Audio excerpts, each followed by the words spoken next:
Coup de projecteur à présent sur un handicap longtemps ignoré en France, le syndrome Asperger, une forme d'autisme sans déficience intellectuelle. Il concerne 1% de la population, ne se voit pas et il est difficile à diagnostiquer. La ville de Mulhouse est pionnière dans la prise en charge des personnes qui en sont atteintes grâce à une structure, le SAMSA, qui les aide notamment dans leur quotidien. C'est le dossier de ce journal. Il est réalisé par Marielle Mann et Philippe Dezampt. Sortir en ville, dans le bruit, au milieu d'autres gens, c'est déjà un défi pour ces trois jeunes hommes. Julien, Mike et Jordan sont tous les trois autistes sans déficience intellectuelle. Ils sont atteints par le syndrome d'Asperger. Pour eux, aucune improvisation n'est possible. Tout doit être cadré et rassurant.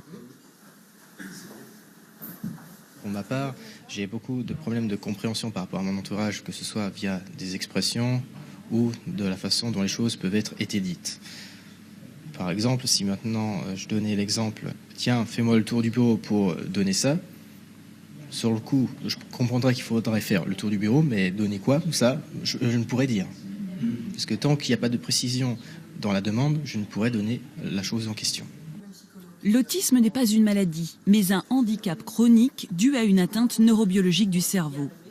Chaque cas est différent, mais tous connaissent des difficultés de communication, de socialisation et des particularités sensorielles.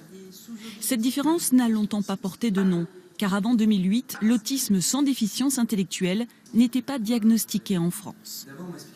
Au début, je comprenais pas quoi, parce qu'on savait que j'étais hyperactive, etc. Mais savoir ça en plus, c'est quand même un plus quoi. Ça a permis de mettre quelque chose sur un nom sur pourquoi je réagissais comme ça quoi, et ça fait un soulagement quoi. Aujourd'hui, Julien et Mike sont accompagnés par le SAMSA de Mulhouse, une structure unique en France. Elle permet à des jeunes adultes diagnostiqués de construire un projet de vie. L'équipe de psychologues, éducateurs, infirmières épaule ainsi une vingtaine de personnes, chacune à son référent, qu'elle rencontre 3 fois par semaine. Voici par exemple comment, avec l'aide de pictogrammes, ces personnes vont pouvoir préparer un simple rendez-vous chez un médecin et réduire une anxiété omniprésente. L'idée, c'est de se dire la situation la plus stressante que j'ai jamais connue, un moment où on n'est plus capable de penser. Les personnes avec autisme le vivent extrêmement fréquemment et c'est une des raisons pour lesquelles la communication est compliquée. Pour aller vers l'autonomie, l'insertion professionnelle est une des priorités.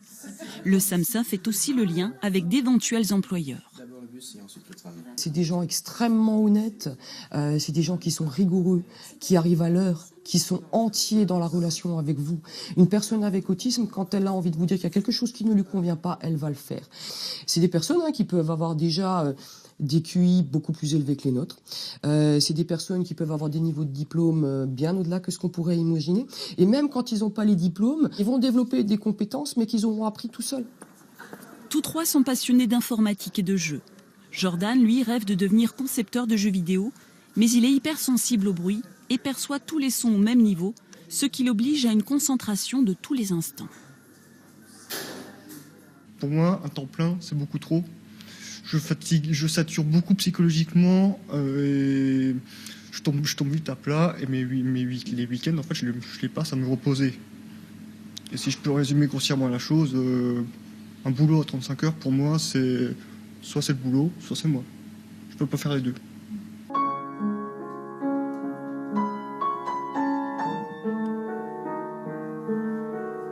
Sa sensibilité, Cécile l'exprime par la photographie depuis l'âge de 14 ans, complètement autodidacte.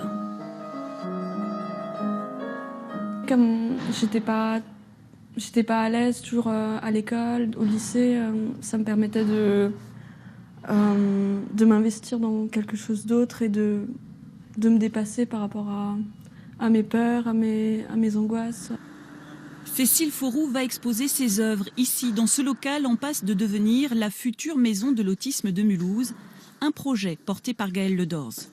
Lui-même Asperger, il souhaite en faire un lieu complémentaire au SAMSA, conçu par et pour des autistes.